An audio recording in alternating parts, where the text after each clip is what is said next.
As we continue in with polynomials, question 18 requires us to simplify an expression. So what we have is a binomial minus a binomial minus a binomial. So we have three binomials we have to subtract. Now, usually simplifying involves what we call PEMDAS, or please excuse my dear Aunt Sally. So remember, in simplifying, we're supposed to do what's inside the parentheses first, evaluate any exponents, multiply and divide at the same time from left to right, add and subtract at the same time from left to right. That's typical. But if we look at this problem, we have 5x squared minus 8 inside the parentheses. Notice those are not like terms. So since they're not like terms, we cannot simplify this. So as is, we really can't use please excuse my dear Aunt Sally. So the catch is we have to drop these parentheses to remove the parentheses. Now, one of the catches is this. There's this phrase to take the opposite. To take the opposite, what it can mean is change the signs inside the parentheses. So what we do on a problem like this is we have three binomials.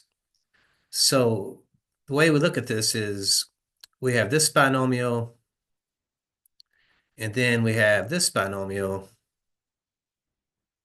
and then we have this binomial. So notice how I can use circles or boxes, if you will, to kind of do that. So when I use these circles or boxes, that means I have this binomial plus this binomial plus this third binomial. So notice that these dashes actually start to turn into the opposite symbols. So this dash is no longer a subtraction symbol, it's an opposite symbol. So again, to take the opposite of means to change what's inside the parentheses. So if I have the opposite of a 5, that turns into a negative 5. So a positive turns into a negative. So the opposite of a negative 5 means to change the negative 5 to a positive 5.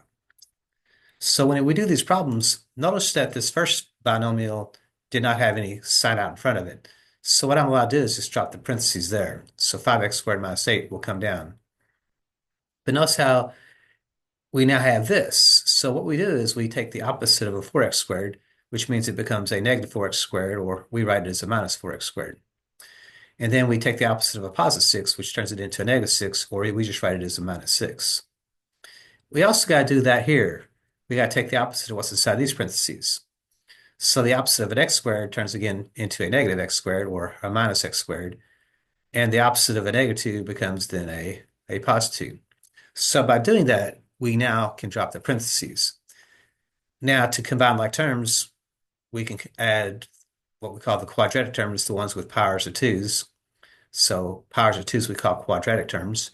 So the 5x squared and the 5x squared and the negative 4x squared and the negative x squared all can come together.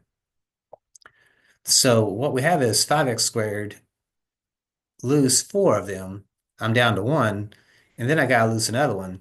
So that means the x squareds actually drop out of the problem altogether. So notice how there's 5 negative x squareds and there's 5 positive x squareds, so it just zeroes out. So now all we're left with is a negative 8 and a negative 6. A negative 8 and a negative 6 is a negative 14. And a negative 14 plus 2, if you will, a negative 14 plus 2, that turns into a negative 12. So we're down 14. If we add 2 to that, we're only down 12. So remember, in adding, if the signs are different, you actually subtract. So what I'm doing is I'm going 14 minus 2, which is 12, but I got to make sure I give the sign of the bigger negative or the bigger value. So since the negative is bigger, the sign has to stay negative. So therefore, we keep this as a negative 12. So we're down 14, add 12, we're still down 12. So mathematically, though, you can subtract as long as you keep the sign of the larger value. And the negative 14 is more negative than the 2 is positive. So our answer just turns into a negative 12 there. So that's kind of our trick. So to remove the parentheses, these dashes turn into opposite signs. So when the opposite sign goes to the parentheses, all the signs inside the parentheses must change. So see if that helps you work your way through question 18.